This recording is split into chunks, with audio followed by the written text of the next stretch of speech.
Hey guys, welcome back to my channel. We're going to get into this one pretty quick. Um, this is the arraignment of Jarvis Butts after he got his indictment. And I thought this was really interesting because this definitely fills in some of the blanks of questions of some of his charges. Some of his charges have been updated, and I think he's gotten more charges since this happened and now that he's been bound over. But this is when after he was arrested, and this is his arraignment on September 27th, 2024, after the district attorney had the press conference. This is what happened. So let's get into it. Let's hear it. And then I'm going to come back through and we will break it down. Okay. So let's just listen to it because there's a lot of information here. If you're following this case, baby, it's a lot. Okay. So let me set this up. Okay. Butts. Okay. This is calling case number, Mr. Butts has three cases. Case number 240596191. Please Michigan versus Jarvis. We do not. Okay, court order Yes, Your Honor. Court order case number, Mr. Butts has three cases. Case number 2 record. Jarvis Butts. Okay. This is calling case number, Mr. Butts has three cases. Case number 240596191. Please Michigan versus Jarvis Butts. Case number 24059611801, Houston, Michigan versus Jarvis Butts. And case number 24059611701, Houston, Michigan versus Jarvis Butts. Appearances from the people. Yes. Good afternoon, Your Honor. Tina Ripley on behalf of the people, P83688. And good afternoon, Your Honor. Matthew Makepeace on behalf of the people, P82796. Good afternoon. Okay, it's quick. Good afternoon, Your Honor. Neighborhood Defender Service by Cheryl Kovic, P83973, on behalf of Jarvis Butts. I believe co-counsel is present, Ken Riggins. Yes, he is. And good afternoon, Your Honor. Good afternoon to your staff. Neighborhood Defender Services by Ken Riggins, P82125, on behalf of Mr. Jarvis Butts, who stands with me to my right. Okay, Ms. Quick, Mr. Riggins, do you wait for readings? Can you? We do, Your Honor. Okay, court order Yes, Your Honor. Court order 922 on behalf of the client with respect to all three cases. My recommendation for people Yes, Judge. People are requesting a remand. on all three. Yes, Judge. Can you give us just a brief summary for each case? Yes, Judge. I mean, very, relatively brief, yes. Sure, Judge. Starting with the case ending in 619, that is a criminal sexual conduct in the first degree with added charges of criminal sexual conduct in the second degree. That is for Mr. Butt's biological daughter, and she was around 8 or 9 when the touchings first started happening, and 10 when she was penetrated. Mr. Butts is a habitual offender, fourth offense notice, mandatory 25 years, and he also has a prior conviction for criminal sexual conduct in the third degree with the first and 13 through 15. Background on other cases? Yes, and as it relates to case ending in 618, that is one count of criminal sexual conduct in the second degree. He does have the second offense notice on that, along with the habitual fourth offense, mandatory 25. That case is for the sexual assault of a 4-year-old minor. She was 4 years old at the time, and she was the daughter of one of Mr. Butt's girlfriends at the time, and I believe her to have contracted chlamydia. And as it relates to the case ending in 617, that case involves the missing 13-year-old Neziah Harris. Neziah went missing on January 9th of 2024 after last being seen alive with Jarvis Butts. Mr. Butts is a serial child rapist and murderer. Evidence will show that Jarvis Butts has been sexually assaulting Neziah Harris since at least the fall of 2022, and that Neziah Harris was pregnant with Jarvis Butts' child on January 9th of 2024, and that Mr. Butts was aware of this pregnancy. Jarvis Butts was supposed to turn himself in on January 9th of 2024 to serve a year-long sentence for CCW. The date ultimately got moved to February 7th of 2024, allowing him the opportunity and time to take care of his Neziah Harris problem. And that's exactly what Mr. Butts did. While Neziah Harris's body has still not been found, the evidence recovered points to only one devastating outcome. Although Jarvis Butts is currently serving a sentence for CCW, that's no excuse for his bond in this case to be anything but a remand. Jarvis Butts has been a convicted child rapist since 2025, as I mentioned, or 2005, I'm sorry. And as I mentioned prior, he is a habitual offender notice with a mandatory 25 years. And if convicted of any of these charges in these cases, that is a mandatory 25. He is an absolute danger to the community and all children. Since getting out of prison, Jarvis Butts has continued to sexually assault children, resulting in now 3 active criminal sexual conduct cases against minors, with no doubt many more out there. The people acknowledge that these charges are allegations at this point, but we're confident in these charges moving forward that the evidence will show that Jarvis Butts not only sexually assaulted and impregnated Neziah Harris, but that he ultimately killed her in order to cover up the ongoing assaults and pregnancy. Thank you, Ms. Williams. From Ms. Quick or Mr. Reagan, any response to the question you made? Well, I would say on conjecture aside, the one thing she said that is true is Mr. Butts is currently under sentence. As such, he is not eligible to be released, so we are not going to object to the bond at this time. Okay. Ms. Quick, is there anything you want to add? Next, Mr. Reagan's. Okay. All right, court have heard arguments to bond, remand is provided under NCR 6.106, provided the people show a great presumption of guilt. I think it's more than met their burden. I will remand Mr. Butts in all 3 cases in custody of Wayne County Jail as case pending. Mr. Butts' next court date will be, I will call October 4th. Legal examination, October 10th, 1:45 p.m. At least tentatively stepping out from the Judge King.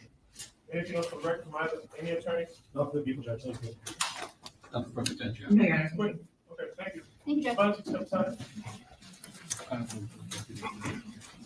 Girl, they are not playing with him. Okay, let's run this back. Girl, they run him right out of that court so quickly. Okay. It is not, they're not playing with him because you just never know what someone's going to do. And also, he is so hated in the community. You don't want to give space and opportunity for something tragic to happen at the courthouse because there's an angry parent or relative or anything in the background ready to take a shot, try to fight, whatever the case might be. So I think they're getting him in and they're getting him out. So anyway, let's go through this together now. Okay. 405-961901, Houston, Michigan versus Jarvis Butts. Case number 240-596-1801, Houston, Michigan versus Jarvis Butts. And case number 240-596-1701, Houston, Michigan versus Jarvis Butts. Appearances from the people. Yes. Good afternoon, Your Honor. Tina Ripley on behalf of the people, P83688. And good afternoon, Your Honor. Matthew Makepeace on behalf of the people, P82796. Good afternoon. Okay, Ms. Quick. Good afternoon, Your Honor. Neighborhood Defender Service by Cheryl Quick, P8397. Y'all, I don't know if you noticed, that looks like Journell to me, right there in the middle, if you can see, right there in the middle between the guard with the black uniform. Okay, right there. There's Journell. So the live were Journell and Kawana. That looks like Journell to me. I think that is her with braids. Okay, Ms. Quick. Good afternoon, Your Honor. Neighborhood Defender Service by Cheryl Quick, P83973 on behalf of Jarvis Butts. I believe co-counsel is present. Ken Riggins. Yes, he is. And good afternoon, Your Honor. Good afternoon to your staff. Neighborhood Defender Services by Ken Riggins, P82125 on behalf of Mr. Jarvis Butts, who stands with me to my right. Okay, Ms. Quick, Mr. Riggins, do you waive from reading stand mute?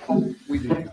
Okay, so if you notice the 2 prosecutors, that is the prosecutor team that has been that conducted the preliminary exam that we have been watching. So notice that they've been there from the beginning. So they have a consistent, team working at least on the arraignment, the preliminary exam. I don't know if we're going to see them again. I would imagine since they are becoming very familiar with this case, they're doing the research and the exams and all of the things. So I wouldn't be surprised if we continue to see them. This gentleman, I'm not sure if this is the same guy or not. Ken Riggins, I'd have to make note. But one of his public defenders is Mr. Ken Riggins. Okay, court order nine. Yes, Your Honor. Court order nine, on behalf of the client with respect to all three cases. My recommendation from the people. Yes, Judge. People are requesting a remand. On all three, Yes, Judge. can you give us, just a brief summary for each case? Yes, Judge. I mean, very, relatively brief, yes. Sure, Judge. Starting with the case ending in 619, that is a criminal sexual conduct in the first degree with added charges of criminal sexual conduct in the second degree. That is for Mr. Butt's biological daughter, and she was around 8 or 9 when the touchings first started happening, and 10 when she was penetrated. So, okay. So they've requested a remand, which means they want him to remain in custody. He's already in custody for something. So he's not getting out, and wouldn't be getting out anyway, but just in case, that puts an additional hold. So if something happens with the current case and it clears for whatever reason, or he does the time, there'll be an automatic hold or remand in place so that he won't slip through the cracks, because that's what happens sometimes. Someone will be in for one thing, they've been seen for something else. Maybe there's supposed to be a remand or no bond or a hold, however they do it.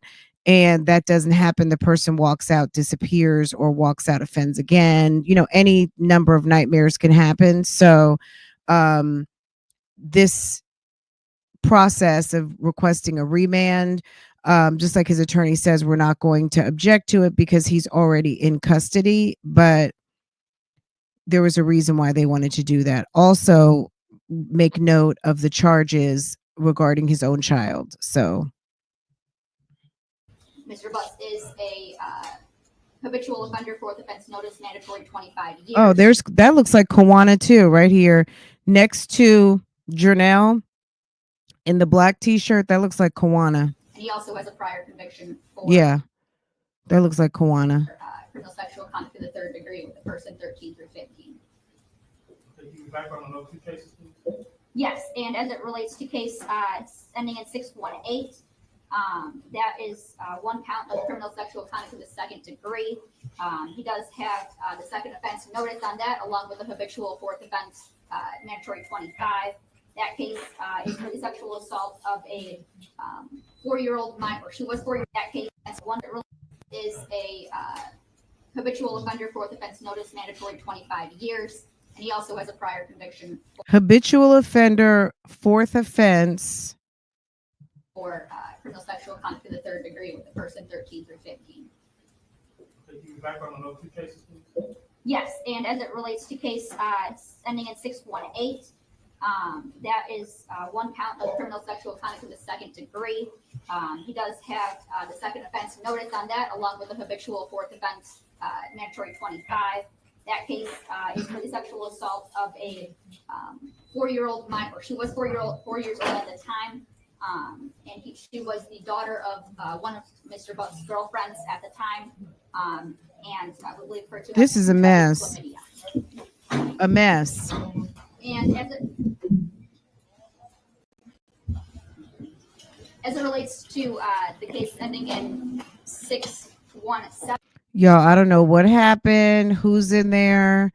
But security went through. So you see what I'm saying? They have a lot of officers, security, law, varying different degrees of law enforcement, because this is a very contentious case. This guy has been out here doing the absolute most, and people are mad. That case involves the missing 13-year-old Messiah Harris.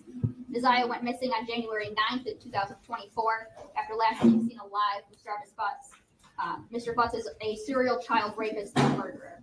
The evidence will show that Jarvis Butts has been sexually assaulting Messiah Harris since at least the fall of 2022, and that Messiah Harris was pregnant. with Jarvis Butts' child on January 9th of 2024, and that Mr. Butts was aware of this pregnancy. Jarvis Butts was supposed to turn himself in on January 9th of 2024 to serve a year-long sentence for CCW. This date ultimately got moved to February 7th of 2024, allowing him the opportunity and time to take care of his Messiah Harris problem. And that's exactly what Mr. Butts did. While Messiah Harris's body has still not been found, the evidence recovered points to only one devastating outcome. Although Jarvis Butts is currently serving a sentence for CCW, that's no excuse for his bond in this case to be anything but a remand.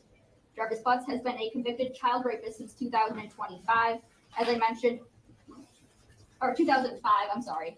And as I mentioned prior, he is a habitual fourth offender notice with a mandatory 25 years. And if convicted of any of these charges in these cases, that is a mandatory 25. This is awful. He is an absolute danger to the community and all children. Since getting out of prison, Jarvis Butts has continued to sexually assault children, resulting in now 3 active criminal sexual conduct cases against minors, with no doubt many more out there. The people acknowledge that these charges are allegations at this point, but we're confident in these charges moving forward that the evidence will show that Jarvis Butts not only sexually assaulted and impregnated Messiah Harris, but that he ultimately killed her in order to cover up the ongoing assaults and pregnancy. If you have had the time yet to watch, I want to say it could be day 3 with the police officer going into day 4 when she read the text messages. It took a couple of hours, maybe hour and a half, 2 hours. Plus, it almost was like it was shocking. It was shocking and very sad. So, just very, very, it was shocking. Thank you, Ms. Whitney. From Ms. Quick or Mr. Reagan, any response to the pressure remand?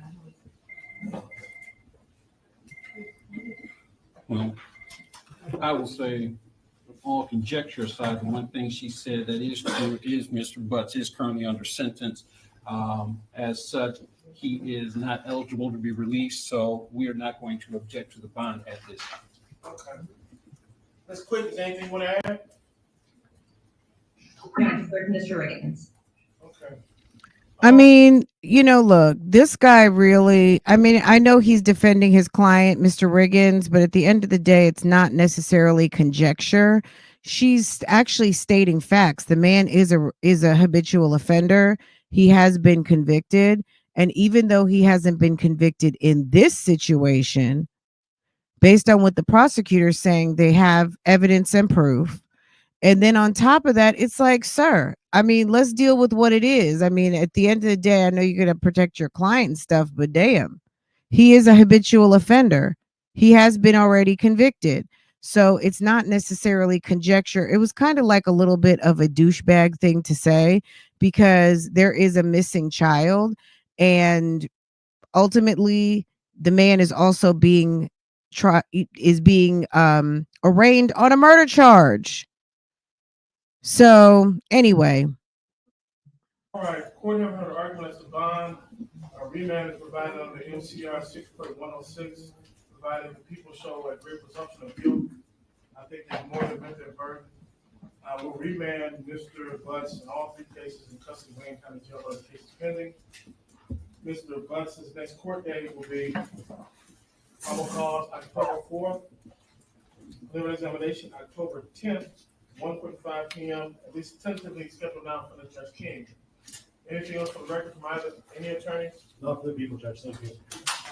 So they said preliminary exam, he said tentatively set for, it was November something with Judge King, but it turned out that it ended up with Judge Aaliyah Sabri, which is fortunate because, not to say I don't know anything about the other judge, but we know that Judge Sabri bought a certain, she brought it and she listened and she gave what the people of Wayne County needed as far as this predator is concerned. So Fortunately, it ended up in Judge Sabri's court, and we saw the result of that occur last week. Perfect sense, yeah. No, Your Honor. Quick. Okay, thank you. Thank you, Judge. Bunch, you step aside. Okay. Look at his attorney. Boy, sir, stop. Stop, stop, stop. I wonder what he was saying. Let's see. What did he say? Thank you, Judge. Bunch, you step aside.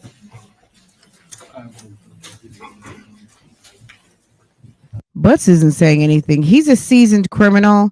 He knows what to say, what not to say, keep quiet.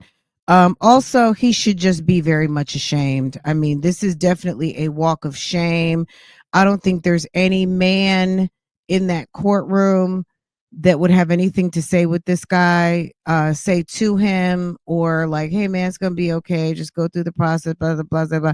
And we all know he is innocent until otherwise proven guilty, but he is convicted of the same crime. So he has been found guilty previously. So no, you know what I mean? Like, it's just, I'm sure for him, it's embarrassing and an awkward spot to be in. But I mean, this is what happens when you do wrong.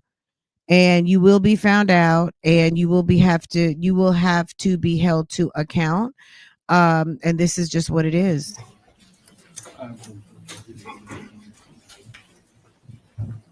Okay. All right. Anyway, guys, I'm gonna let y'all go.